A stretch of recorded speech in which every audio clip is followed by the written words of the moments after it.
এখন অনেককে বলতে শোনা যাচ্ছে, তারা কোন নিয়তে বলছেন আমরা জানি না, যে ইসলামী ব্যাংক একদল নাকি ডাকাতি করেছে। কিসের ডাকাতি? যারা বানিয়েছিল তারা হাতে নিয়েছে। ইসলামী ব্যাংক আপনি বানিয়েছেন, এর প্রতিষ্ঠাতা যারা, তাদের দিকে তাকান। ইসলামী ব্যাংক এখন তার মায়ের কোলে ফিরে গেছে। কথা বলেন না কেন? এতদিন তো ডাকাতি হয়েছিল, সেখান থেকে মায়ের কোলে ইসলামী ব্যাংক ফিরে গেছে। যাদের চরিত্র ওই রকম তারা ওই রকম কথা বলতে পারে, যাদের চরিত্রের ভেতরে ওই রকম মারিং কাটিং। কথা বলছেন না কেন? আমরা তো ঘোষণায় দিয়ে দিয়েছি আমাদের চরিত্রের ভেতরে কোনো মারিং কাটিং করার অভ্যাস নেই। যদি দেখাতে পারেন যে 1 টাকা কেউ মেরে খেয়েছে, শুধু প্রমাণ দেন। কি করে দেখেন, 2টা মন্ত্রী ছিল, 1 টাকা পর্যন্ত দুর্নীতি করেছে, প্রমাণ আজও কেউ দিতে পারেনি। এরপরে আবার কি দেখানো লাগবে আপনাকে? বলে কিছু দেখান। কি দেখাবো এর চাইতে? মন্ত্রীর জায়গায় থেকেও যদি 4 আনা কোনো দুর্নীতি না পায়, এই বাংলাদেশের ইতিহাসে প্রথম যে মন্ত্রণালয় চালানোর পরে আবার কিছু টাকা বেঁচে গেছে, ওগুলো ফেরত দিয়েছে। কে দেবে বলেন? এই কুমিল্লা সাক্ষী কিছুদিন আগে নেতা এসেছিল, 5টা মোবাইল পাওয়া গেছে, সেটা আবার ফেরত দিয়ে দিয়েছে। বাংলাদেশের ইতিহাসে দেখান তো এর চাইতে কি দেবে চরিত্রের মাধুর্যতা? আবার এই ঝঞ্ঝা বিক্ষুব্ধ পৃথিবীতে, যেখানে একেবারে চরিত্র ঠিক রাখাই কঠিন, সেখানে এই মানুষগুলোই মোবাইল ফেরত দিয়ে যায়। যেখানে 5,000 টাকার 20,000 টাকার মোবাইল ফেরত দিতে পারে, এরকম মানুষের কাছে কোটি টাকা দিলেও এরা ফেরত দেবে। আর আপনার কাছে গিয়ে তো মোবাইল ফেরত না, মোবাইলের খাপও ফেরত পাওয়া যায় না। আর আপনি শুধু ফতোয়া দেন না, ইসলামী ব্যাংক ডাকাতি হয়ে গেল। ডাকাতি এতদিন হয়েছিল, এখন তার মায়ের কাছে ফিরে এসেছে। নিজে তো একটা ব্যাংক বানাতে পারেন না, একজন বানিয়েছে, সেটা শুধু কিভাবে মারিং কাটিং করে খাবেন সেই বুদ্ধিতে আছেন। নিজে একটা কিছু তৈরি করে জাতিকে দেখান। একটা সুসও তৈরি করতে পারে না, সে ফতোয়া দেয়। আর এরা কি তৈরি করছে আপনি চিন্তা করেছেন? আপনি ঢাকার দিকে আজ 2-3 দিন যেটা চলছে, অন্য দেশের অন্য বলতে কি বিশ্বের সবচাইতে বড় বড় বিশ্ববিদ্যালয়ের প্রফেসররা এসে দৃশ্যগুলো দেখে তারা আশ্চর্য হয়ে গেছে যে এইগুলো তো করে বাইরের দেশে, আমরা দেখি রাষ্ট্রের পক্ষ থেকে। আর এই দেশে মাত্র একটা ছাত্র সংগঠন এত বড় কাজ করছে, এদের রাষ্ট্রের বাজেট দেওয়া দরকার। দেশ এমনি দাঁড়াবে, শুধু বায়ান দিয়ে দেশ দাঁড়ায় না, কাজ করা লাগে। চরিত্রের সর্বোচ্চ পর্যায়ে তারা পৌঁছাচ্ছে সবকিছু দিয়ে। আর আপনি আদর্শ দিয়ে মোকাবেলা করতে পারেন না, শুধু উল্টাপাল্টা ফতোয়া দেন। জনগণ এখন আর ওই আগের 5 তারিখের আগে নেই, অনেক আগে আগস্টের 5 তারিখ পার হয়ে গেছে। কথা বলেন না কেন?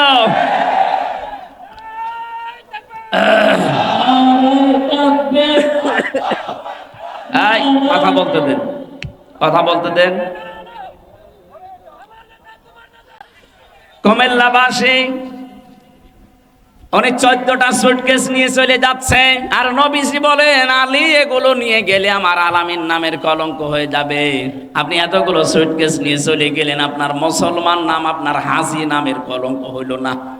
সারা দুনিয়া থেকে এই যে এখন প্রকাশ হয়ে গেছে আমার দেশের মাধ্যমে, আপনি 14টা সুটকেস নিয়ে চলে গেছেন। পাইলটকে জিজ্ঞাসা করছে, বাক্সগুলো উঠেছে? বলছে হ্যাঁ ম্যাডাম, চলো। একটা মানুষকেও কিছু জিজ্ঞাসা করলেন না, কথাও বললেন না কারোর সাথে। আপনার এত দরকার সুটকেসের? যাওয়ার সময় যদি কাকু কেউ বলতো যে কাওয়া চলে গেলাম, কিছুই বলে নাই। আমারও বলিছেন, আমরা বলতে পারতো না যে 3 বছর জেল খাটালাম, কিছু মনে করো না, মাফ করে দিও, চলে গেলাম? এই কথা বলে না, তাও বললো না। তো দোয়া চাবে, যাইনি, ওই সময় তো বাইরে ছিলাম। আপনার সুটকেস এত দরকার যে সুটকেসের খবর নিয়েছে, এগুলো উঠেছে বিমানে, হ্যাঁ চলো এবার যান, ওগুলো নিয়ে চলে যান। আপনার নামের কলঙ্ক হয়ে গেছে, আপনি হাসি না, আপনি পাঁচি। আপনাকে মুসলমান বলতো মানুষের ঘৃণা হয় এখন। কথা বলে না কেন? নবীজির কাজ ছিল মানুষের বোঝা বহন করে দেওয়া, মানুষের বোঝা হালকা করা। আর আপনি মানুষকে বোঝা দিয়ে গেলেন। এই 2780 জন মানুষ এখন হাসপাতালে কাতরাচ্ছে। কারো হাত নেই, পা নেই, চোখ নেই, অন্ডকোষ উড়ে গেছে, এগুলো তার পরিবারের জন্য, সমাজের জন্য, দেশের জন্য বোঝা না? এই বোঝাটা তো আপনি দিয়ে গেলেন। আপনি যদি চলে যাবেন তো কয়েকদিন আগে গেলে তো এই বোঝাগুলো এই দেশ এখন আর বহন করা লাগে না। কথা বলে না কেন? সাল্লাম প্রত্যেকটা বিষয়ে তিনি শিক্ষা দিয়েছেন। বহিস্ত মুআল্লিমান, আমাকে প্রেরণ করা হয়েছে শিক্ষক হিসাবে। এমন কোন দিক আর বিভাগ নেই যেখানে তিনি শিক্ষা দেননি। আমরা যে কোরআনে কারিম থেকে তেলাওয়াত করলাম, এটা পড়তে হলে 29টা অক্ষর লাগে। কয়টা? এর প্রতিটি অক্ষরে আমার নবীর সম্মান, মর্যাদা আল্লাহ আরো উপরে তুলে দিয়েছেন। তাফসিরে খাসেনের ভেতরে আছে এই তথ্যটা। আলিফ দিয়ে আমার আল্লাহ জানিয়েছেন আমার নবী আহমদ, তিনি প্রশংসিত। বা দিয়ে আল্লাহ জানিয়েছেন আমার নবী বাশির, তিনি সুসংবাদদাতা। তা দিয়ে আল্লাহ জানিয়েছেন আমার নবী মুত্তাকি, তিনি পরহেজগার। সা দিয়ে তিনি জানিয়েছেন আমার নবী মুদ্দাসসির, কম্বলওয়ালা। জিম দিয়ে তিনি জানিয়েছেন আমার নবী জামিল, সুন্দর। হা দিয়ে আল্লাহ বলেন আমার নবী হামিম, তিনি অন্তরঙ্গ বন্ধু। খ দিয়ে জানিয়েছেন আমার নবী খাতামান নাবিয়্যিন, আমার নবী শেষ নবী। এভাবে পড়তে পড়তে আপনি ইয়া চলে যাবেন। ইয়া দিয়ে আল্লাহ ডাক দিয়েছেন ইয়াসিন, হে নেতা। এটা পাবেন তাফসিরে কাবিরে, আল্লামা ফখরুদ্দিন রাজি রহমতুল্লাহ আলাইহি লিখেছেন। আল্লাহ পাক বলেন ইয়া হরফে নেদা। ইয়া মানে হে, সিন মানে সাজ্জেদ। সিন শব্দের 5টা অর্থ আমি ওখানে পেয়েছি। সিন মানে সাজ্জেদুল আলামিন, সিন মানে সাজ্জেদুল বাশার, সিন মানে সাজ্জেদুল কাউনাইন, সিন মানে সাজ্জেদুল আম্বিয়া, সিন মানে সাজ্জেদুল মুরসালিন। প্রতিটি শব্দের ভেতরে তিনি ব্যাখ্যা দিয়েছেন। আল্লাহ ডাক দিয়েছেন ইয়াসিন, হে নেতা। আল্লাহর ঘোষণা দেওয়া নেতা এই দুনিয়ায় একজনই আছে। এটা যদি অনেকে দুনিয়ার বিষয় মনে করি এড়িয়ে যেতে চায় না, এটা দুনিয়ার বিষয় না। এ সম্পর্ক সব আখিরাতের সাথে। দুনিয়াতে যার নেতা ঠিক নেই ওই মানুষটা জাহান্নামে যাবে। সূরা হুদ 12 নম্বর পারা 12 নম্বর পৃষ্ঠার 1 নম্বর লাইনের 98 নম্বর আয়াত। এটা তাফসিরে ফি জিলালিল কোরআনে আছে। ইয়াকদুমু কওমাহু ইয়াওমাল কিয়ামাতি ফাআওরাদাহুমুন নার ওয়া বিসাল বিরদুল মাওরুদ। বলেন আল্লাহু আকবার। আমি যতগুলো তাফসিরে আয়াতের সাথে মিলিয়েছি এর বাংলা কথা এই, যে দলের নেতা জাহান্নামে যাবে ওই দলের কর্মীরা ওর সাথে জাহান্নামে যাবে। যদিও আয়াতে রুকুটা আল্লাহ ফেরাউন সম্পর্কে দিয়েছেন, ফেরাউন জাহান্নামে যাবে, ওর অনুসারী যারা ওর পেছনে ছিল সবাইকে আল্লাহ জাহান্নামে পাঠাবে। কিয়ামত পর্যন্ত সেই নেতা জাহান্নামে যাবে, ওর নেতৃত্বে যারা চলবে তারাও জাহান্নামী। এবার আপনি নিজেকে প্রশ্ন করে বলেন তো, এটা দুনিয়ার বিষয় হয় কি করে? ইয়াউমা নাদউ কুল্লা উনাসিম বিইমামিহিম, সূরা বানী ইসরাঈলের 71 নম্বর আয়াত প্রথম অংশে আছে। আল্লাহ বলেন কিয়ামতে মানুষকে আমি ডাক দেব তার নেতার সাথে। কেন দুনিয়ার বিষয় মনে করে নিজের কপালে আগুন লাগাচ্ছেন? এটা আখিরাতের বিষয়। এইটা আজ আমাদের দেশে ঠিক নেই, এই জন্যই তো চাঁদাবাজি এখনো বন্ধ হচ্ছে না। কি চাঁদাবাজি বন্ধ হয়ে গেছে? আপনি এমন নেতার পেছনে ঘোরেন যে নেতাও চাঁদাবাজ, কর্মীও চাঁদাবাজ। আমি এমন নেতার পেছনে ঘুরি যে নেতা ঘোষণায় দিয়েছে ইসলাম যদি দেশে আসে সর্বপ্রথম বন্ধ করা হবে চাঁদাবাজি। আপনি কিসের নেতা মানেন? আপনার নেতার দিকে তাকালে শয়তানের কথা মনে হয়, আমার নেতার দিকে তাকালে আমার আল্লাহর কথা মনে হয়। কি বেশি বলে ফেললাম? না না, বেশি হয় না। এটা দুনিয়ার বিষয় মনে করে এড়িয়ে যাওয়ার কোনো সুযোগ নেই। কিয়ামতে বিচার ব্যবস্থা আল্লাহ বানিয়েই ডাকবে আপনার নেতার সাথে। আগে নেতা, এরপরে কর্মী। আপনার বিবেকে কি বলে? যেদিন আপনার নেতা সামনে থাকবে, তার যে চেহারা সুরাত, তার যে চরিত্র আপনি না জানলেও আল্লাহ জানে না। কথা বলেন না কেন? ওরে দেখেই তো আল্লাহর রাগ হয়ে যাবে, আপনার পর্যন্ত আর যাওয়া লাগবে না। তো সামনে যেটা আছে এটাই তো 2 নাম্বার, তুমি মনে হয় 3 নাম্বার। তা আপনার পর্যন্ত আর বিচারও করা লাগবে না, নেতাকে দেখে সাথে সাথে দিয়ে দেবে। এই জন্য কোরআনে কারিমে আমি যে আয়াত পড়েছি এর পরের আয়াতে আপনি দেখবেন সূরা নিসা 60 নাম্বার আয়াত, 59 নাম্বার আয়াত, রব্বুল আলামিন বলেন, ইয়া আইয়ুহাল্লাযীনা আমানু আতিউল্লাহা ওয়া আতিউর রাসূলা ওয়া উলিল আমরি মিনকুম। ওহে যারা ঈমানের দাবি করো, আমি আল্লাহর আনুগত্য করো, আমার রাসূলের ইতাআত করো, আর উলিল আমর তোমাদের ভেতরে যারা নেতা নেতৃত্ব দেয় তাদেরকে তোমরা মেনে চলো। কুমিল্লাবাসী কান খাড়া করে শোনেন, এই যে আতিউ, এটা ফেল, এটা ভার্ব, এটা ক্রিয়া। এই শব্দটা আল্লাহ নিজের নামে আর রাসূলের নামে দিয়েছেন, কিন্তু উলিল আমরের আগে তিনি দেননি।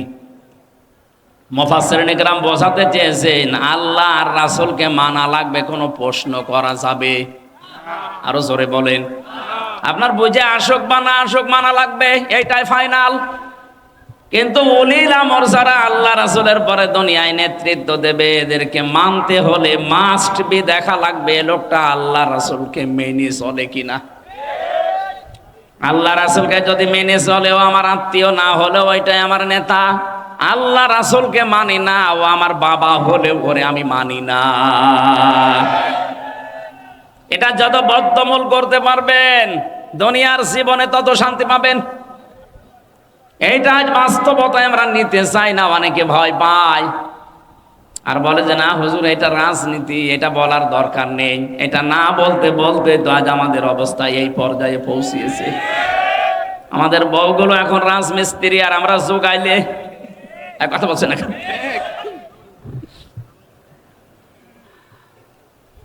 ইয়াসিন বলে আল্লাহ ডাক দিয়েছেন, হে নেতা। সিন শব্দের অর্থ বললাম 5টা। প্রথম নম্বর অর্থ হচ্ছে সাজ্জিদুল আলামিন, আলম না।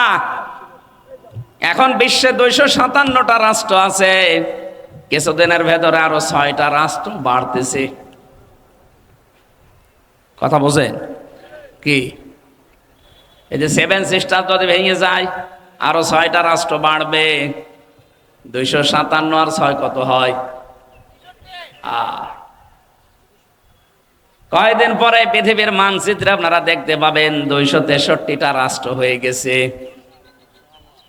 কারণ যেভাবে আপনারা পেছনে লেগেছেন আপনারা ভাঙতে বাধ্য। এতদিন মুসলমানকে গরু খাওয়ার অপরাধে জবাই করেছেন, আমরা কিছুই বলি নাই, কিন্তু এখন আপনারা আল্লাহর ঘর ভাঙা আরম্ভ করেছেন। আপনার পূর্বপুরুষের দিকে তাকান, আব্রাহা আল্লাহর ঘর ভাঙতে এসে কাসফিম মাকুল হয়ে গেছে। এক কথা বলেন না কেন? আপনাদেরকে আল্লাহ ভুসি বানিয়ে ফেলবে, টুকরা টুকরা করে দেবে। আজকেও সকালে দেখেন একটা মসজিদ ভেঙেছে শয়তানরা। বিশ্বের দিকে তাকালে আমরা দেখি কেউ মাটির নিচে গ্যাস পায়, তেল পায়, সোনা পায়, লোহা পায়, আর শয়তানরা শুধু মন্দির পায়। আমরা যদি এখন বলি ঢাকার স্বামীবাগের ইসকন মন্দির 500 বছর আগে এখানে মসজিদ ছিল, আমরা ভেঙে দেব, কি করবেন আপনি? বাবরি মসজিদ ধোয়া তুলে আপনি ভেঙে দিলেন। আজকে সকালবেলা এক হিন্দুর বক্তব্য শুনেছেন, মোদির বিরুদ্ধে এই লোকটা, ভারতে বাড়ি কলকাতায়। সে বলছে কেন এই ধোয়া তুলে মুসলমানদের কলিজায় আঘাত দিচ্ছেন? তাদের বাবরি মসজিদটা ধোয়া তুলে ভেঙে দিলেন। এখনো পর্যন্ত তাদের মসজিদগুলো, আল্লাহর ঘরগুলো ভাঙতেছেন। আমাদের দেবতাকে কেউ গালি দিলে যেমন লাগে, তাদের আল্লাহকে গালি দিলে ওই রকমই লাগে। সব হিন্দু খারাপ না, কিছু উগ্রপন্থী হিন্দু আছে যারা, তাদের জন্য আজ হিন্দুদের বদনাম হয়ে যাচ্ছে। এই জন্য ভারতে যারা শুধু উগ্রপন্থী হিন্দু বাদ দিয়ে যত ধর্মের লোক আছেন, যত জাতির লোক আছেন, তাদের এই মুহূর্তে অন্তত সতর্ক হওয়া দরকার। এই উগ্র হিন্দু জঙ্গি এদেরকে থামানো। নাই তো এদের জন্য আপনি কিন্তু বিশ্বের বুক থেকে বিচ্ছিন্ন হয়ে পড়বেন। একটা প্রতিবেশীর সাথে আপনার মিল নেই, আফগানিস্তানের সাথে মিল নেই, পাকিস্তানের সাথে মিল নেই, নেপালের সাথে মিল নেই, মালদ্বীপের সাথে মিল নেই, ভুটানের সাথে মিল নেই, চীনের সাথে মিল নেই, মায়ানমারের সাথে মিল নেই। আমাদের সাথে মিল ছিল কন্যা যতদিন ছিল, কন্যা নেই, মিল নেই। তো কি আরম্ভ করেছেন আপনারা? আল্লাহর ঘরগুলো এভাবে ভেঙে দিচ্ছেন, আবার বলে যে আমরা চট্টগ্রাম নিয়ে নেব। আরে দাদা, আপনি কি যৌতুক নেবেন নাকি? আর মেয়ে তো পালিয়ে গেছে, যৌতুক কিসের? পালানো মেয়ের কোনো যৌতুক আছে? না, ও মেয়ের বিয়েই তো আমরা মানি না। কারণ মেয়ে যার সাথে এতদিন আমরা বলতাম যে স্বামী স্ত্রীর সম্পর্ক, এটা তো একটা ভুয়া জিনিস, এটা ভুয়া না? কারণ যার সাথে গেছে তার সাথে তো আমাদের ধর্মে বিয়ে জায়েজ নেই। ওয়ালা তুনকিহুল মুশরিকিনা হাত্তা ইউমিনু, সূরা বাকারা 221 নম্বর আয়াতের মাঝের অংশে আছে। আল্লাহ পাক বলেন, যতক্ষণ মুশরিক পুরুষ মুসলমান না হবে, ঈমান না আনবে, তার সাথে মুমিনা নারীর বিয়ে করা জায়েজ নেই। এটা আমি বানালাম? বলেন। সুতরাং যার সাথে গেছে তার সাথে তো বিয়ে আমাদের ধর্মেই জায়েজ নেই। আপনি এতদিন খালি মিথ্যা কথা বলতেন যে আমাদের স্বামী স্ত্রীর সম্পর্ক। তারপরও দাদা যদি এখন মুসলমান হয়, যে বয়স দাদা, এ বয়সে মুসলমানি দিতে গেলে দেখা যাচ্ছে হাসামে গোড়া থেকে কেটে বাদ দিয়ে দিল, যা সব শেষ। আমার মনে হয় এখন আর হবে না, মুরব্বী বয়সে এখন যে অবস্থায় আছে ওইভাবে থাক। আর আমরা ও বিয়ে মানি না, যৌতুক তো আরো পরের কথা। আর আমাদের ধর্মে যৌতুক জায়েজ নেই। যৌতুক আছে আমাদের ধর্মে, সুতরাং এটা তো দেওয়ার প্রশ্নই আসে না। বাংলাদেশে আমিরে জামাত ডক্টর শফিকুর রহমান উনি ঘোষণা দিয়েছেন, এদেশের 1 ইঞ্চি না হাফ ইঞ্চি জমির দিকে কেউ যদি উল্টা পাল্টা নজরে তাকায়, নিয়ে নেওয়া তো দূরের কথা, শুধু যদি উল্টা পাল্টা নজরে কেউ তাকায় তার চোখ তুলে ফেলা হবে। আর এদেশের 18 কোটি মানুষ যদি জীবন দেয়, 36 কোটি দাদা নিয়ে জীবন দেবে। এক একজন অন্তত 2 জনের গলা চেপে ধরবো। এই কথা বলছেন না কেন?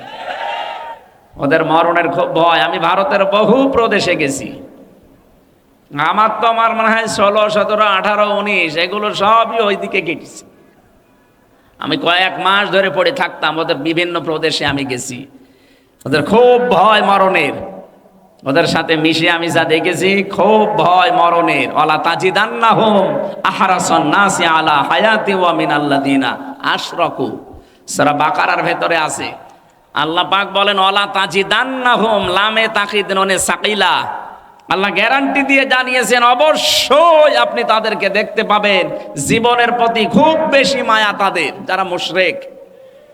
আমাদের জীবনের প্রতি মায়া না, আমাদের মায়া হচ্ছে জান্নাতের প্রতি। আর ওদের মায়া মরণের একটু ভয় দেখাবেন, পাগল হয়ে যাবে। খালি বর্ডার বন্ধ হয়ে গেছে, আলু পেঁয়াজ পচতেছে, ভয়ে এখন কান্নাকাটি আরম্ভ করেছে, আমরা না খেয়ে মারা যাব। আমাদের এতদিন ভয় দেখাতো যে আমরা দিন না খেয়ে মারা যাব যদি খাবার না পাঠায়।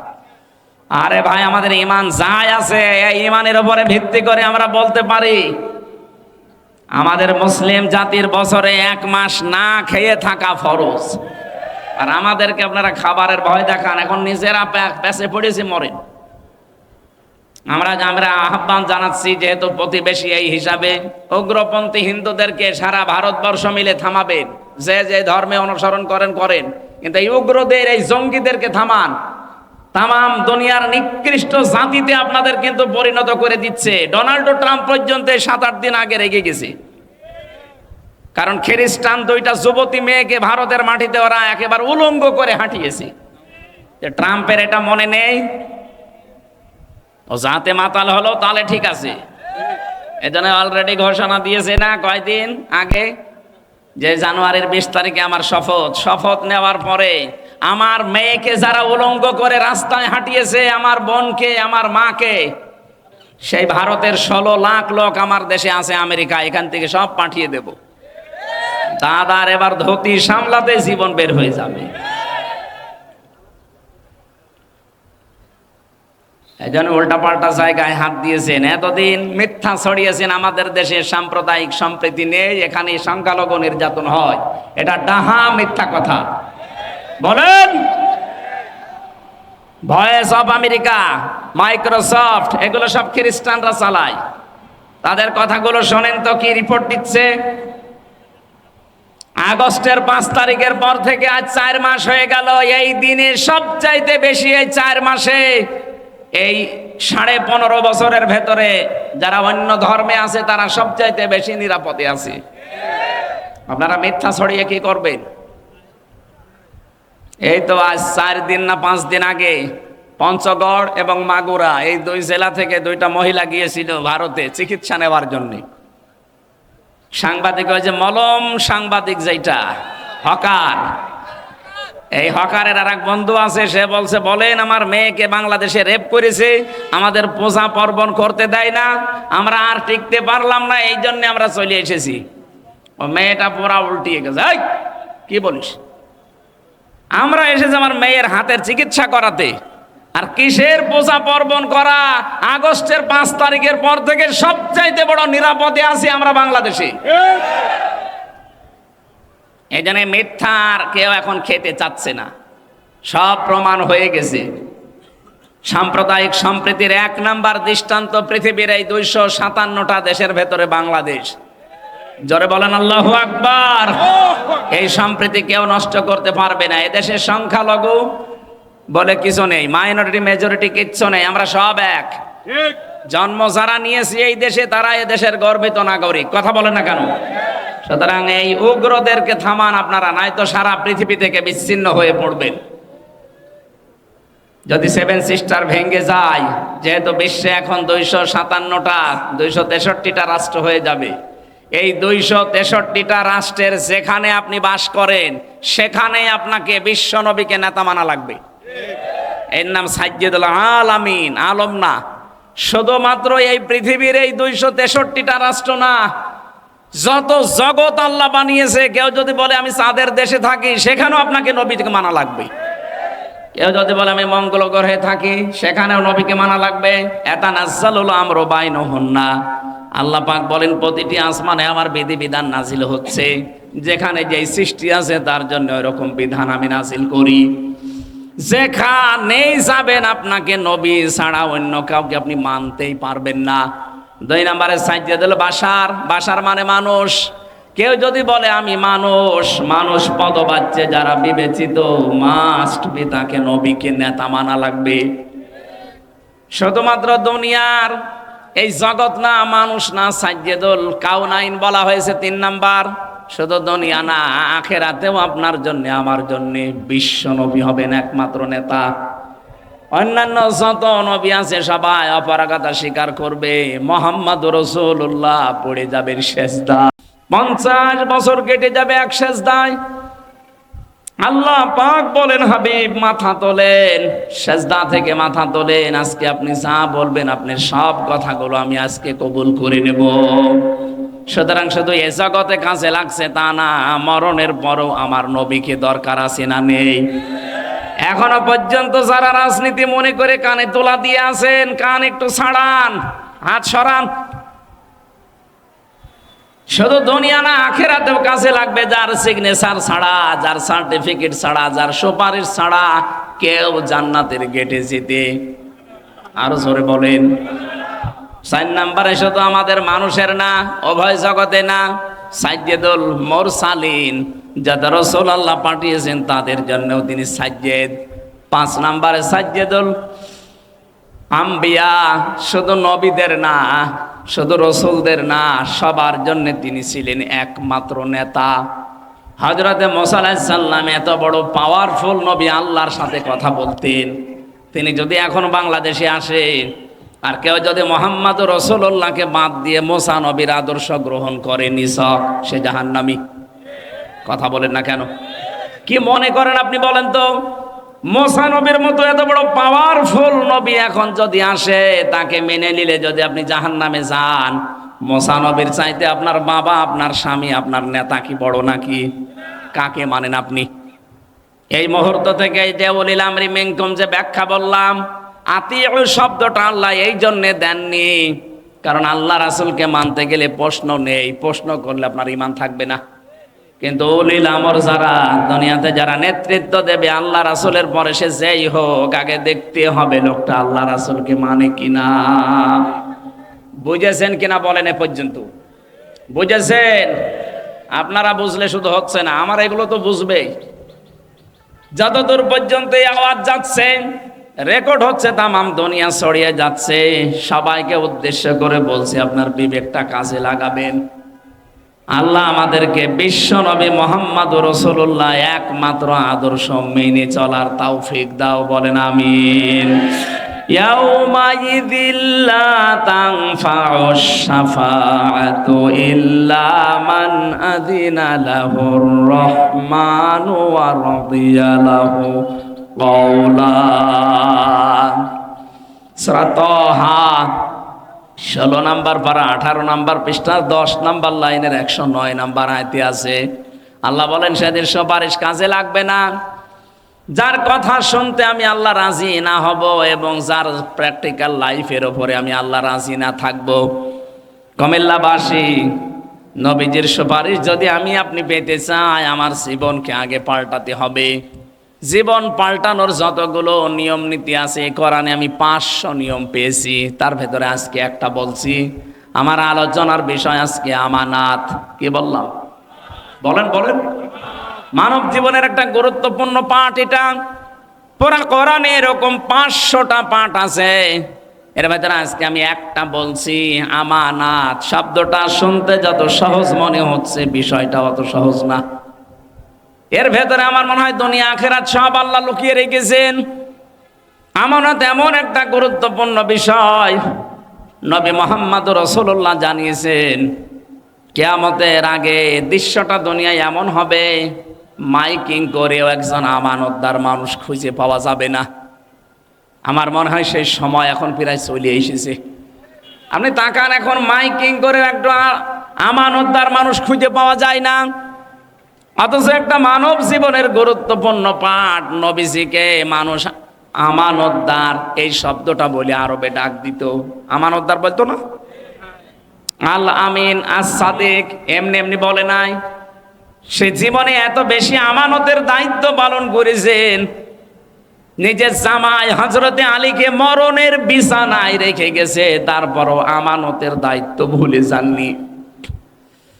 যেদিন তার বাড়ির চারিদিকে 42 জন কাফের রাঙ্গা তরবারি নিয়ে দাঁড়িয়ে আছে,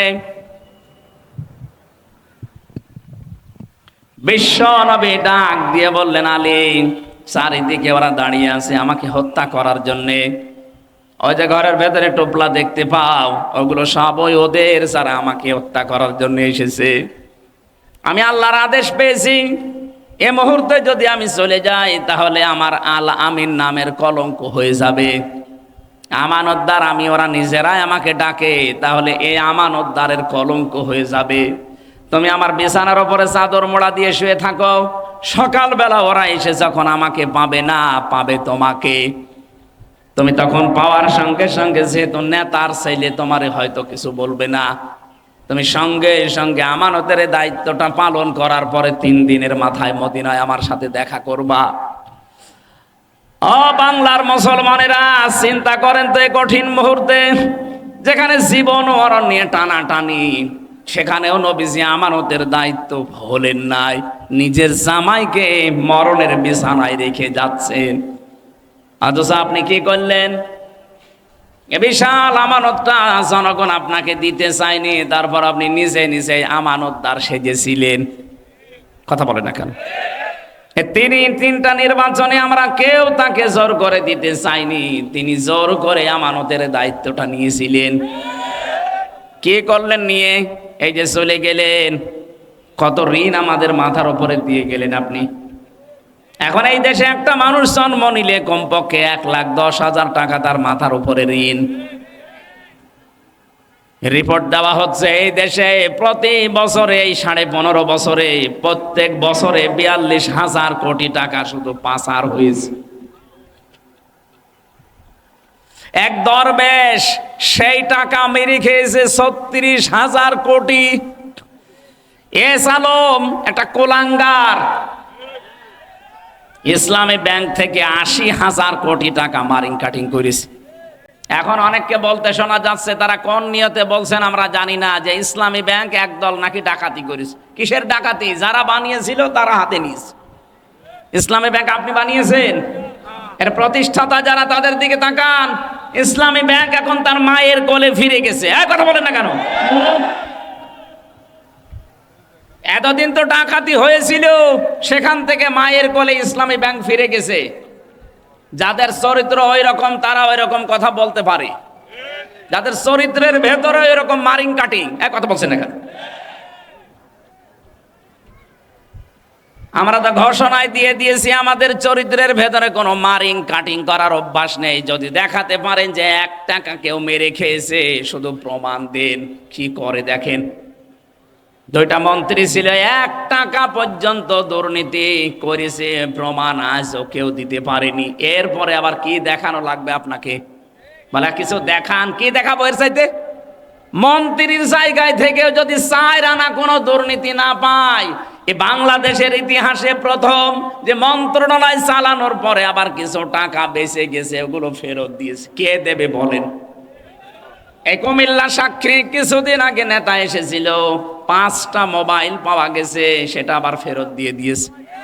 বাংলাদেশের ইতিহাসে দেখান তো এর চাইতে কি দেবে চরিত্রের মাধুর্যতা? আবার এই ঝঞ্ঝা বিক্ষুব্ধ পৃথিবীতে, যেখানে একেবারে চরিত্র ঠিক রাখাই কঠিন, সেখানে এই মানুষগুলোই মোবাইল ফেরত দিয়ে যায়।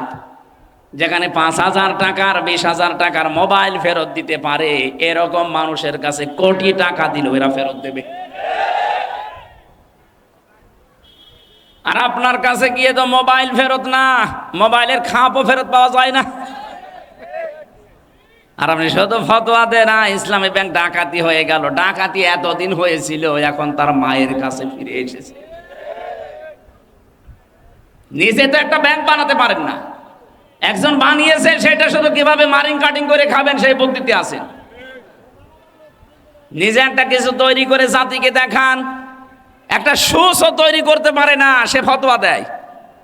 আর এরা কি তৈরি করছে আপনি চিন্তা করেছেন? আপনি ঢাকার দিকে আজ 2-3 দিন যেটা চলছে, অন্য দেশের অন্য বলতে কি বিশ্বের সবচাইতে বড় বড় বিশ্ববিদ্যালয়ের প্রফেসররা এসে দৃশ্যগুলো দেখে তারা আশ্চর্য হয়ে গেছে যে এইগুলো তো করে বাইরের দেশে, আমরা দেখি রাষ্ট্রের পক্ষ থেকে। আর এই দেশে মাত্র একটা ছাত্র সংগঠন এত বড় কাজ করছে, এদের রাষ্ট্রের বাজেট দেওয়া দরকার। দেশ এমনি দাঁড়াবে? শুধু বায়ান দিয়ে দেশ দাঁড়ায় না, কাজ করা লাগে। চরিত্রের সর্বোচ্চ পর্যায়ে তারা পৌঁছাচ্ছে সবকিছু দিয়ে। আর আপনি আদর্শ দিয়ে মোকাবেলা করতে পারেন না, শুধু উল্টাপাল্টা ফতোয়া দেন। জনগণ এখন আর ওই আগের 5 তারিখের আগে নেই, অনেক আগে আগস্টের 5 তারিখ পার হয়ে গেছে। কথা বলেন না কেন?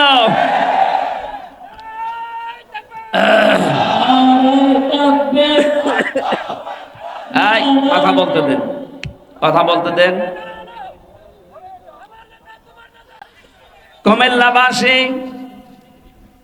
উনি 14টা সুটকেস নিয়ে চলে যাচ্ছে, আর নবীজি বলেন, আলী এগুলো নিয়ে গেলে আমার আলামিন নামের কলঙ্ক হয়ে যাবে। আপনি এতগুলো সুটকেস নিয়ে চলে গেলেন, আপনার মুসলমান নাম, আপনার হাজি নামের কলঙ্ক হইল না?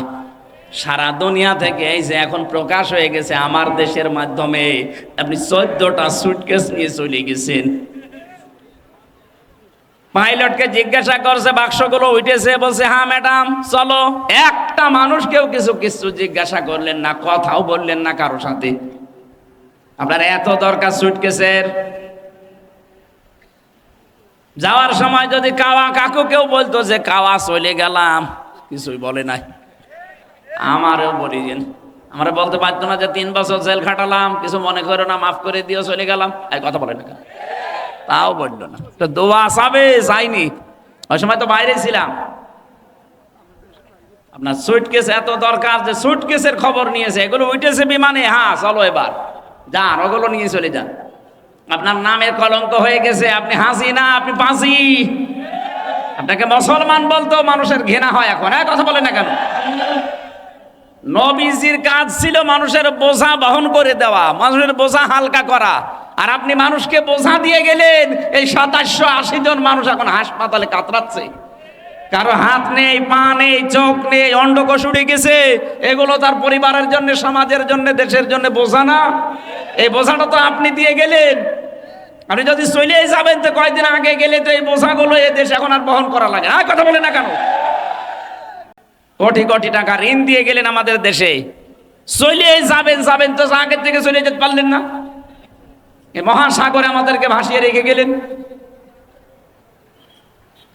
এই জন্য আপনাকে নবীর উম্মত বলাও মনে হয় ঠিক না, কারণ নবীর কাজ ছিল মানুষের বোঝা। ও তাহমিলুল কাল্লা, ও তাহমিলুল কাল্লা, তিনি বোঝা বহন করতেন, হালকা করে দিতেন, আর আপনি বোঝা আরো দিয়ে গেলেন।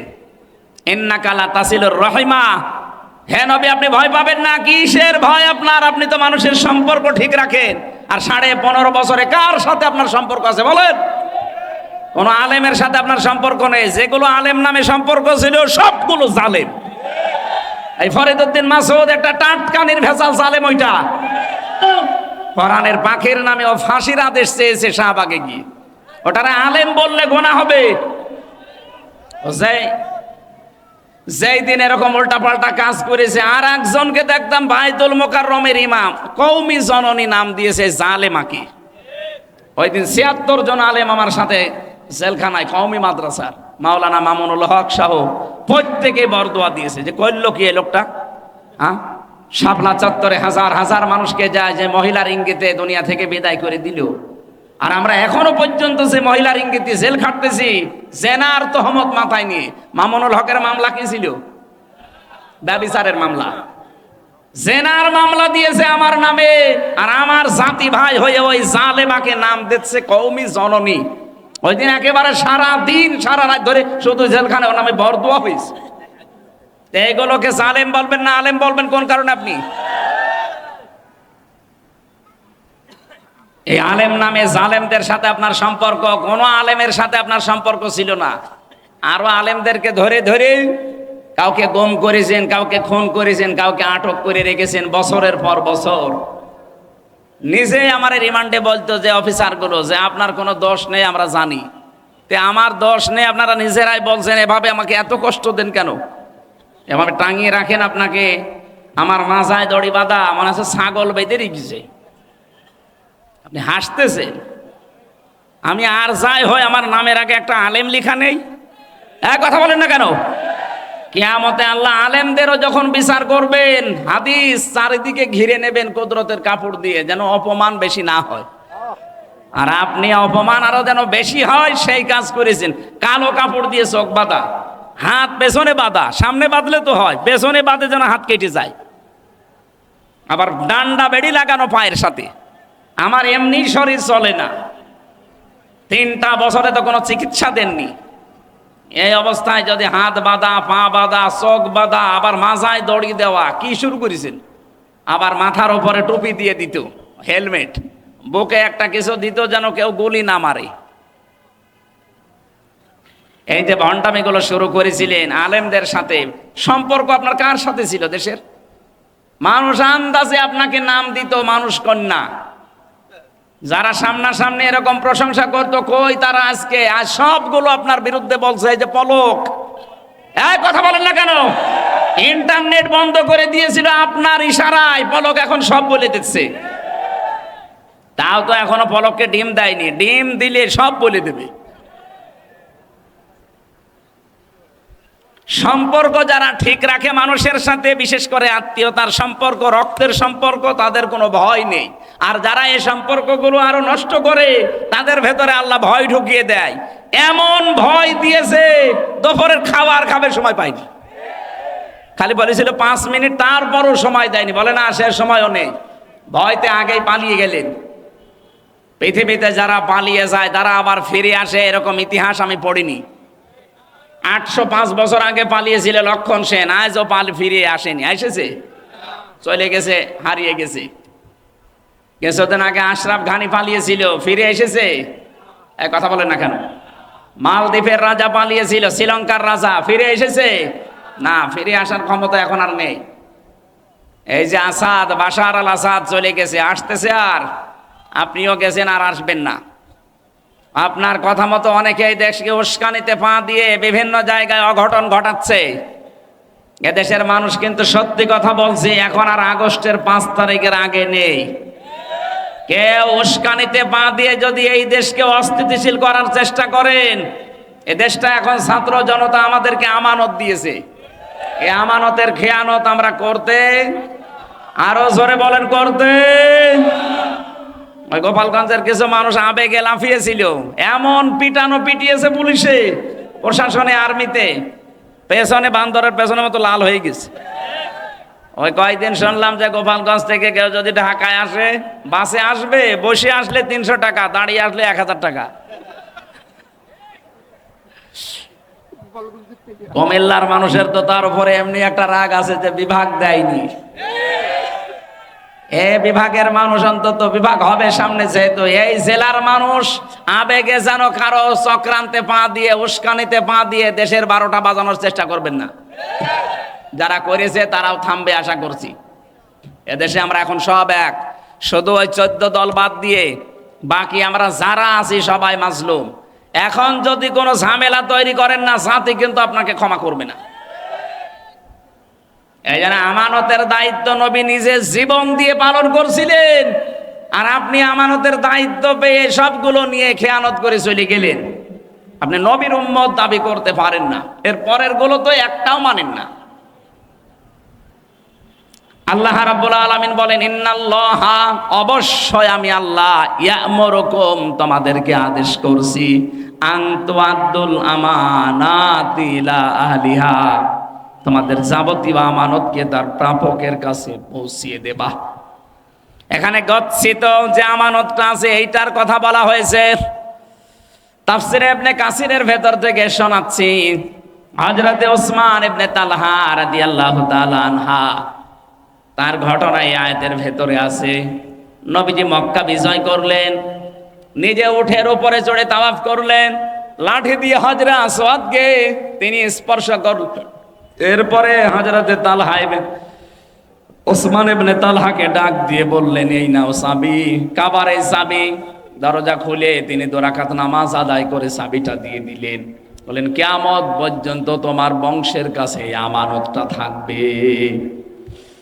এই আয়াতটা তিনি ওই সময় তেলাওয়াত করে জানালেন, অবশ্যই আল্লাহ নির্দেশ দিয়েছে তার আমানতকে তার প্রাপকের কাছে পৌঁছিয়ে দাও। আমানতের কথা কেন বারবার বলছি? আমার এই জীবনে আমি কোরআনে কারিমে পড়াটা পড়ে আমানত পেয়েছি প্রধানত 27 প্রকার। কত? 27 প্রকার। আপনি কি ঘুমাচ্ছে? 27 প্রকার আমানতকে দুনিয়ায় আপনাকে পালন করে দেখানো লাগবে। তার প্রথম প্রকার আমানত হচ্ছে আপনার জীবনটা।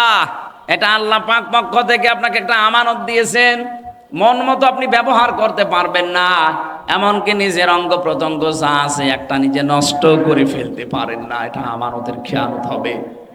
অলা তুহলিকু আনফুসাকুম, সূরা বাকারার ভেতরে আছে আয়াতটা, বাংলা অর্থ হচ্ছে নিজেদেরকে নিজেরা ধ্বংসের ভেতরে ফেলে দিবা না। সুতরাং এই বডিটা যেহেতু আল্লাহর পক্ষ থেকে আপনার কাছে আমানত, এই আমানতটা রক্ষা করার জন্য অবশ্যই এই বডির খেয়াল রাখা লাগবে। যারা এই বডিকে নষ্ট করে ফেলেন, বিড়ি, সিগারেট, এরপরে এই যে গাঁজা খেয়ে, মদ খেয়ে, নেশা ভান করে আপনি কিন্তু ধরা খেয়ে যাবেন। এখন থেকে সতর্ক হয়ে যাবেন, আমার এই বডিটা আল্লাহর আমানত, আমি এই বডিটা নষ্ট হয় এমন কোন কাজ বলেন বলেন। চোখও আপনার কাছে আমানত, এমন দিকে তাকাবেন না যেখানে তাকালে আমানতের খেয়ানত হয়। আজ অনেক মানুষ আমার মোবাইলে মেসেজ পাঠায়, হুজুর 2 বছর বিয়ে হয়েছে, নিজের বউ আর ভালো লাগে না, অন্যের বউ দেখলে খুব ভালো লাগে। এটা একটা রোগ। এটা কি? এটা ভালো লাগার পেছনে কারণ আছে।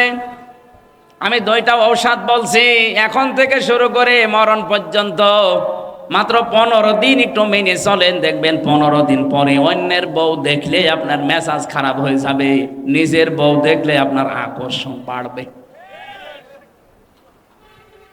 কোরআনে কারীম সূরা নূর 18 নম্বর পারা 12 নম্বর পৃষ্ঠার 7 নম্বর লাইনে 30 নম্বর আয়াতে আছে ঔষধ, কুল্লিল মুমিনিনা ইয়াগুদ্দু মিন আবসারিহিম ওয়া ইয়াহফাযু ফুরুজাহুম যালিকা আযকা লাহুম ইন্নাল্লাহা খাবীরুম বিমা ইয়াসনাউন। রব্বুল আলামিন বলেন, নবী আপনি মুমিন পুরুষদেরকে বলেন তারা যেন চক্ষুকে নিম্নগামী করে রাখে পরনারী দেখলে। 14 জন নারী বাদ দিয়ে দুনিয়ায় যে মহিলা আপনার সামনে পড়ুক না কেন, মাস্ট বি আপনাকে চোখ নিচের দিকে করা লাগবে।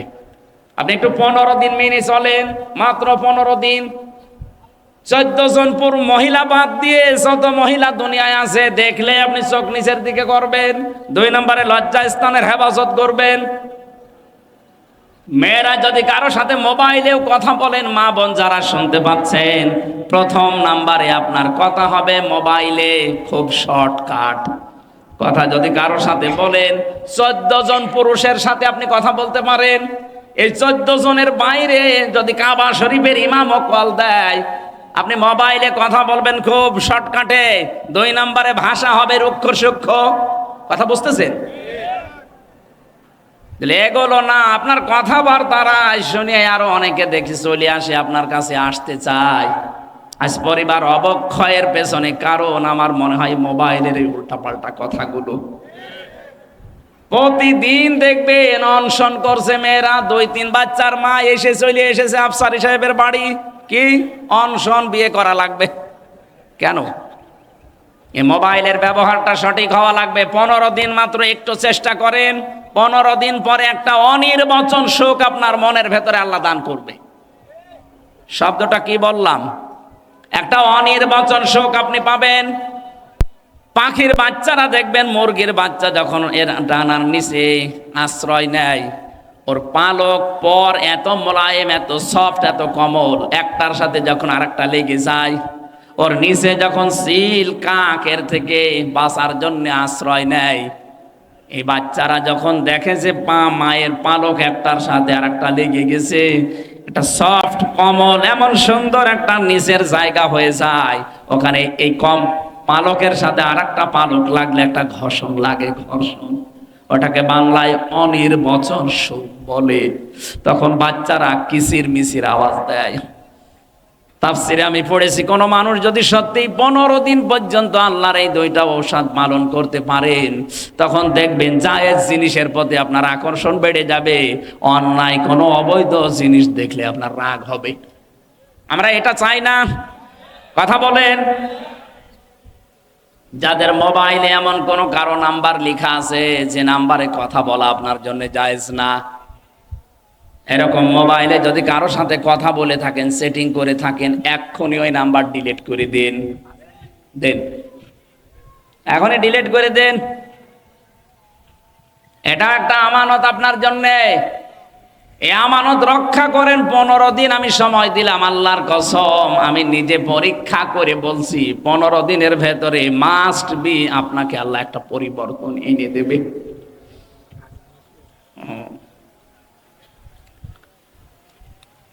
আমানতের ব্যাখ্যায় যতগুলো বিষয় আমি পড়েছিলাম, 27টা একটা একটা করে বলতে গেলে সময় চলে যাবে। এখন যেহেতু আমার পরে এখনো আলোচক আছে, তারা কথা বলবেন, আর আমার আবার আরেকটা অনুষ্ঠান মাগরিবের পরে আছে। আমি আমার শ্রদ্ধেয় বড় ভাই যে মুহাদ্দিস রফিকুল্লাহ আফসারী সাহেবের লেখা, উনি তো বহু বই লিখেছে, মনে হয় আমি একটা লিস্ট করেছিলাম 53টা। আজকে আমাকে একটা বই উপহার দিচ্ছে, এটা খুতবার বই, জমার খুতবা, এটা সম্পূর্ণ সৃজনশীল খুতবা। আমি বইটা পড়বো, আমি আশা করছি, ভাইয়ের কাছে চেয়েছিলাম, উনি আমাকে উপহার দিয়েছে। আপনারা সুযোগ পেলে বইটা ওনার গাড়িতে থাকতে পারে। শিক্ষিত মানুষ, বিশেষ করে ইমাম যারা, খতিব যারা, তাদের জন্য এটা লাগবে। আমি যেহেতু নিতে চাচ্ছি, আপনারাও নেবেন। এই আমার ড্রাইভার কই, এই বইটা গাড়িতে রাখো। সম্মানিত ভাইরা, এরপরে হাকামতুম বাইনান নাসি আন তাহকুমু বিল আদলি, এই শব্দগুলো ছিল, আমি আর আগাতে পারলাম না সামনে। আগামীতে আমাদের এই অনুষ্ঠান আবার হবে প্রতি বছরে বছরে ইনশাআল্লাহ। এরপরে সামনে আশপাশে কোনো জায়গায় যদি মাহফিল থাকে আমরা কথা বলবো। আজকের মতো আমরা এই আয়াতটা অসম্পূর্ণ রেখে বিদায় নিলাম। নামাজ পড়েন, এখানেই নামাজ